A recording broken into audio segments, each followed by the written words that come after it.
a big question. Is this too much load for the government or even the nation? Well, or can we even service some of these developmental projects with our earnings without borrowing? Some analysts will say and debate that, look, you cannot do these capital projects without borrowings.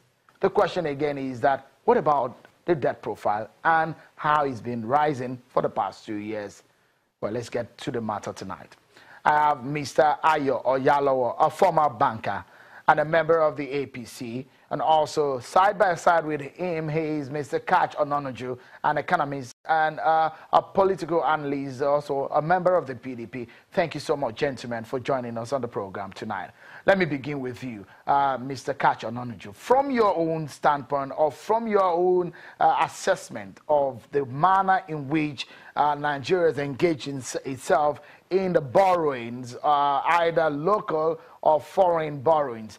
If you take a look at that graph again, to look at how it has grown over the last 2 years, from 2015 to 2016 and 2017, this is what you're seeing right on your screen, the foreign debt of Nigeria from 2015. Do you think that the explanation of the federal government, especially the Minister of Finance, is tenable considering the concerns of especially the PDP?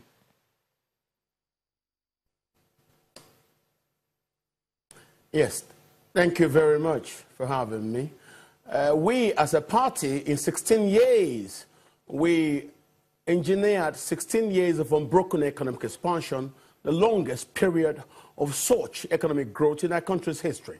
We also did policies that actually saw the fastest and biggest inflow of foreign direct investment into anywhere in Africa coming to Nigeria. That's policy-wise. In the APC's period, we worked assiduously to actually make sure we took Nigeria out of the debt game. The APC has not been borrowing to reflect the economy. They've not been borrowing to bring about monetary expansion within the economy, which we believe such monetary expansion, especially targeting, since we're in a recession, labor-intensive economic programs, they've not done that. We have seen lots of borrowing, but the country is down in recession. No matter how propaganda has been played about to say the propaganda could actually bring us out of recession, no.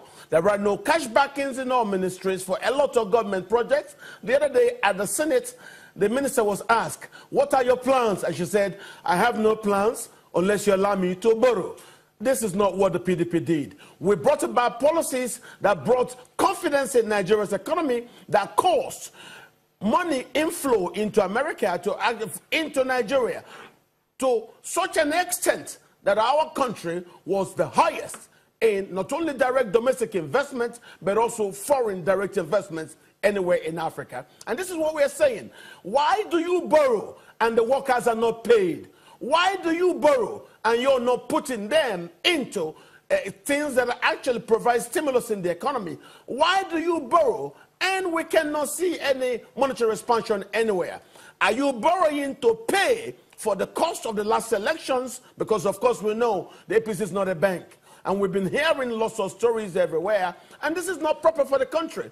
Why mortgage the future of the new generation that's still unborn in taking so much debt? We knew a lot of the borrowings that we cleansed as a political party were actually borrowings that occurred from the days of dictatorship under the military. We came, we solved that. We came, we brought about economic growth and expansion. We came, we brought the country to actually become the largest economy in Africa. Under the APC, what do we have? Chaos. Every week, every new problem. From governance breaking of the laws to massive corruption, in which the Business Days editorial of past 4 days said, we are in the most corrupt government in the history of Nigeria. All right. Some of the issues that you have raised, a big question is going to be what your party left for Nigeria in its foreign reserve. And if you look at Nigeria's GDP, Nigeria's debt to GDP is perhaps, according to the minister, the lowest. Let me take Mr. Ononuju so that we take the conversation forward. Mr. Ononuju, you are an economist. And in every economies of the world around the globe, borrowings are necessary. It's sometimes it's advisable to go to borrow. It's not an issue of how much you borrow, it's whether or not you can service your loans and your debts. Can Nigeria service its loan, especially the external borrowing with perhaps low interest rates? Thank you very much for that question. Now, the reasons why the international partners are complaining about the constant borrowing is that they have seen that these borrowings are not actually being put into issues that could help the economy. That's why. While you're borrowing, I am happy for what my friend has just said. That meant all the lies they told us about the spendings they've done in the past 2 years, there's nothing to show. Where is it? We are talking about dilapidated infrastructure, roads that we built. Since they came, nothing has happened. Since they came, no investments. And we said, for you to actually provide stimulus, you need to bring about monetary expansion so that we can have an economic stimulus, so we can use that to actually play to calm down, purposely induce economic recession that was brought about by a lack of proper governance structures. The APC came to power. We were minding the economy on a day-to-day basis. They came in.